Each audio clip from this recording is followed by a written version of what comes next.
Narrativas Compartilhadas, tenho o prazer de continuar ouvindo Moniza Maciel, que agora vai contar a experiência dela inicial na contação de histórias dentro da biblioteca da Universidade de Sorocaba, onde ela cria esse espaço, na verdade, e começa então essa ação que ela desenvolve há 21 anos. Com você, Moniza. Obrigada, Roberto. Então, o fato de ser bolsista foi um prêmio na minha vida, porque indo na biblioteca que eu comecei a ter esse olhar, pensar nessa possibilidade de ações de incentivo à leitura. E foi nesse momento que começou a ser implantado, e aí eu passei a ser funcionária do Colégio Dom Aguirre, né? E aí eu começou a ter os atendimentos das crianças, então a pensar em ações que incentivassem eles. O primeiro projeto, coincidentemente, foi de Lobato, que é uma grande paixão, é o divisor de águas, pai da literatura infantil. Então, era sobre a boneca Emília. Então, eram muitas turmas. Então, foram 15 dias vestida de Emília, num sol escaldante. Quem já se vestiu de Emília sabe que é um processo longo, maquiagem, peruca, enfim. Mas é apaixonante ver os olhos das crianças, ver o faz de conta, ver o imaginário, sentir a obra de Lobato. Então, foi muito especial. Depois eu vou mostrar umas fotos para você. Então, o primeiro projeto desenvolvido foi sobre a boneca Emília. E depois foram surgindo vários projetos que trabalhavam a cultura indígena, que trabalhavam folclore, que trabalhavam outros autores renomados, como Ziralda, Ruth Rocha. Então, estava sempre buscando diversificar e mostrar muitas possibilidades de autores, que são linguagens diferentes, pensamentos diferentes. Naquela época não se falava muito de leitura de imagem, hoje fala, mas sem saber, acabava se trabalhando a leitura de imagens porque se mostrava muito livro, mas diversificando. Então, às vezes era mostrando livro, às vezes era só narrativa, às vezes colocava uma cantiga de roda. Então, nesse momento, eu estava experimentando tudo isso, ver o que era possível, o que não era possível, mas sempre com uma intenção muito bonita, muito sincera e muito verdadeira, de ter um acadêmico muito sério, de apresentar a literatura da forma mais bonita para as crianças. E hoje, 21 anos depois, é muito gostoso receber o feedback deles e emocionante que tem alguns que levam os filhos. Olha, estou levando meu filho na roda de história porque eu quero que ele goste de ler da mesma forma que eu aprendi com você. Então, eu acho que esse é o maior reconhecimento, o melhor prêmio, é ter esse retorno, ter esse feedback. Então, tudo nasceu na biblioteca da Universidade de Sorocaba, no campus Trujillo, essa paixão, essa sensibilidade e essas vivências que depois foi crescendo gradativamente. E eu não posso deixar de falar que teve pessoas que foram fundamentais. A dona Marta incentivando, que era na coordenação, ela me deu um conselho que eu levo até hoje. Filha, tenha sempre o fator surpresa. Porque na narrativa, às vezes as crianças estão inquietas ou estão mais caladas ou surge um imprevisto. Então, você tem que estar sempre preparado e ter o fator surpresa. E nesse fator surpresa, com o tempo, eu fui descobrindo também que você tem que se apropriar de uma forma muito intensa do texto. Esse é o número 1. O restante, você vai aprimorando, melhorando. Mas se você tem o texto integrado a você, se você se apropriou disso, as coisas acontecem, fluem, porque você está dominando ali a situação. E foi uma vivência muito bonita, que foi ela que abriu os meus olhos para essa grande paixão, que hoje é o meu trabalho. Eu tenho orgulho de dizer que eu vivo, pago os boletos, as contas, eu vivo de contar histórias. Minha grande paixão. Sim, muito bem. E mais um pouco, quero ainda ouvir, você gosta de contar histórias, quero ouvir agora alguma experiência significativa que aconteceu num dos dias em que você estava contando as histórias para as crianças ali. Tem uma história que é linda, eu sempre compartilho nos cursos. A professora Magali, que era a esposa do pró-reitor, era o último ano dela, uma pessoa muito querida, muito amável, gentil. E ela era o meu primeiro ano atuando, né, na biblioteca. E ela comentou que um aluno tinha dificuldade em matemática e ele começou a se desenvolver melhor e ela questionou se a família estava ajudando. E ele falou, olha, é uma história que a tia Moniza, né, usa esse termo tia Moniza, contou. E ela falou, mas qual história? É um texto bem antigo, A Menina das Bolhas de Sabão, de Antônio Rofeldetti. Ele conta a história de uma menina que os pais trabalham bastante. É antigo, mas é bem atemporal, né? Porque fala do dia de hoje. Que os pais trabalham bastante, ela fica com a ajudante da casa, que também tem os afazeres do lar. E a menina, sempre muito curiosa, perguntando as coisas, a ajudante do lar, ela fala, olha, eu vou ensinar você a fazer bolhas de sabão, que é uma brincadeira que eu fazia. E aí, com a mamona, faz como se fosse o canudo e ensina a menina a fazer as bolhas. E o mágico é que essas bolhas, elas vão indo para lugares distantes. A menina conhece muitos lugares e num deles, ela conhece um amolador de tesouras. E ele dá uma tesoura mágica para a menina. Então, quando ela volta, se ela escuta você dizendo que tem um problema, uma tristeza, ela vai lá e clique, corta o problema. Ah, fulano está triste? Clique, corta o problema. E aí ele relatou, toda vez que eu fico nervoso com a matemática, eu imagino que eu tenho a tesoura mágica. Aí eu vou aqui, ó, e clique, corta o problema. Então, ele não tinha problema pedagógico, era questão do medo, do novo. E aí que eu comecei a entender que nós planejamos uma situação para trabalhar a narrativa, mas ela vai muito além, ela alcança patamares que nós nem imaginamos. E hoje nós sabemos, né, que as narrativas são usadas nas terapias e em tantas situações.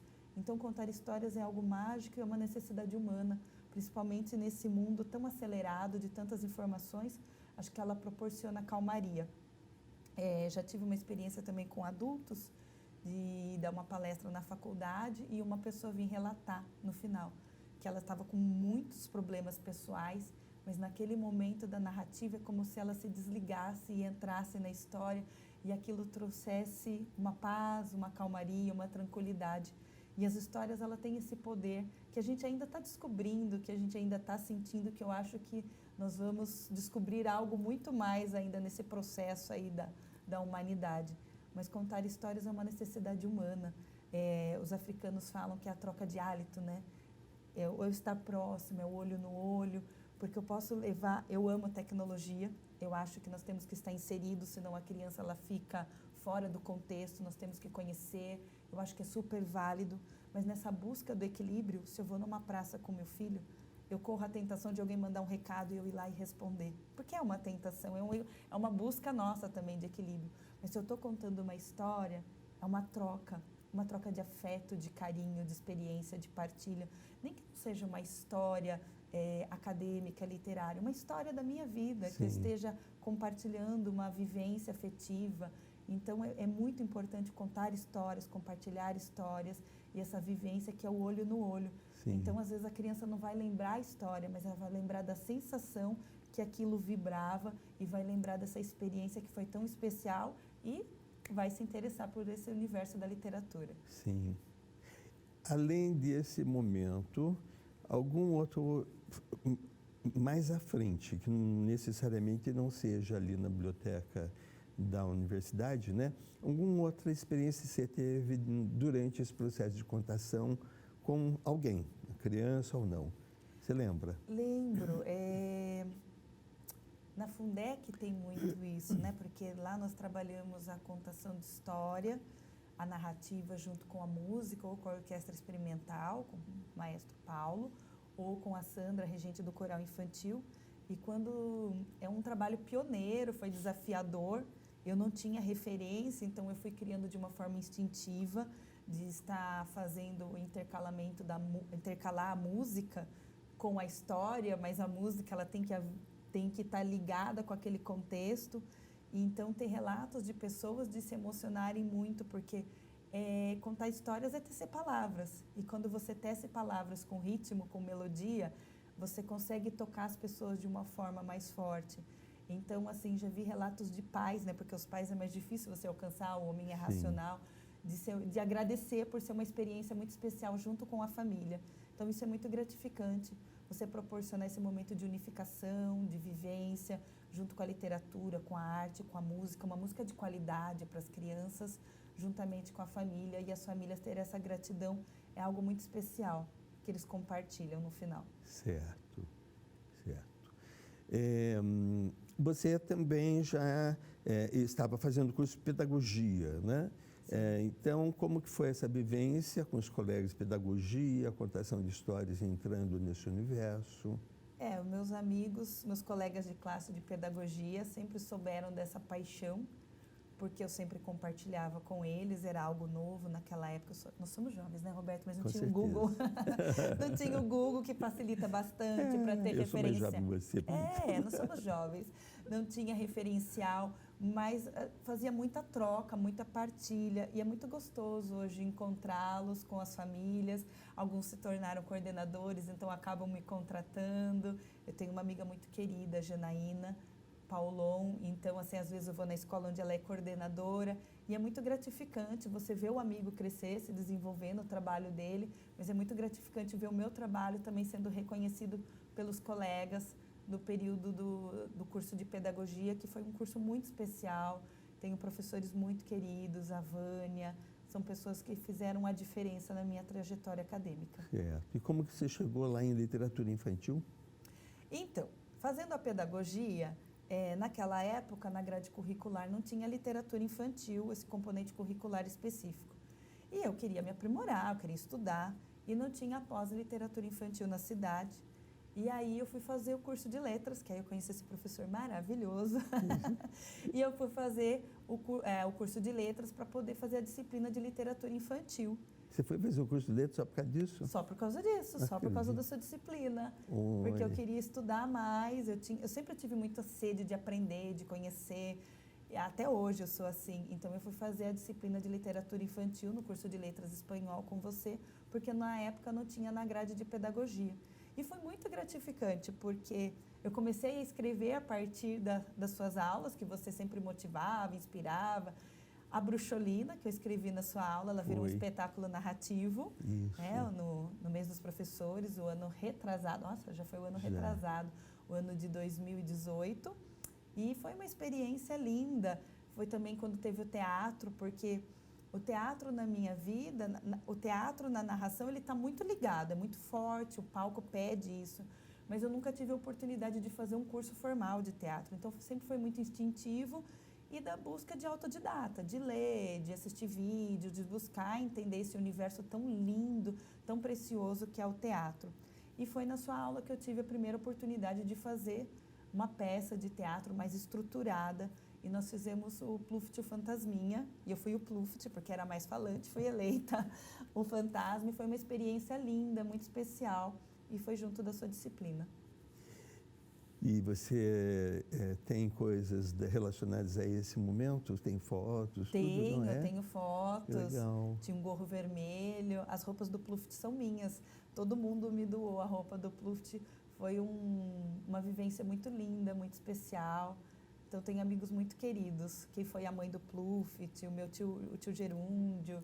Foi muito mágica essa experiência, que eu levo até hoje, porque foi a primeira experiência de uma vivência teatral de uma forma mais organizada, mais centrada mesmo, mais acadêmica. Foi uma experiência linda.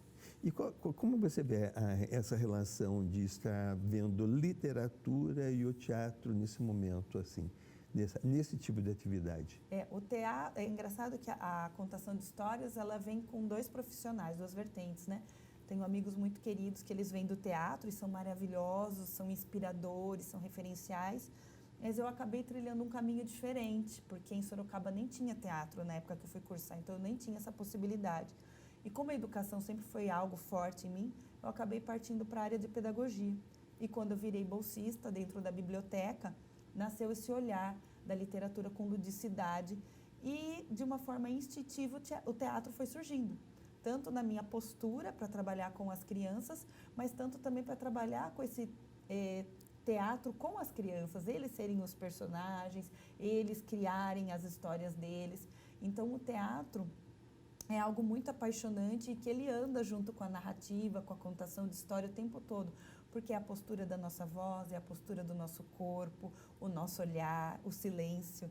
O silêncio na narrativa é muito importante, porque ele colocado na hora certa, apesar de ser o silêncio, ele diz muitas coisas. Sim. Então, tudo isso é uma vertente que vem muito forte do teatro, que eu ainda quero fazer um curso para aprimorar e entender melhor essa arte, mas eu sou alguém que migrei da educação, então eu tenho um olhar muito forte, educacional para a narrativa, mas tenho uma admiração e um respeito enorme pela arte do teatro e tenho amigos muito queridos e competentes. E tem essas duas vertentes de profissionais trabalhando dentro da arte da contação de histórias. Você chega a utilizar o teatro em sala de aula com as crianças? Sim. Então, você vai contar um pouquinho disso para nós daqui a pouco. Tá joia. E vai contar também a respeito das suas apresentações da Fundec e também sobre o projeto Monteiro Lobato. Então, isso nós veremos agora no terceiro bloco, logo a seguir. Até já.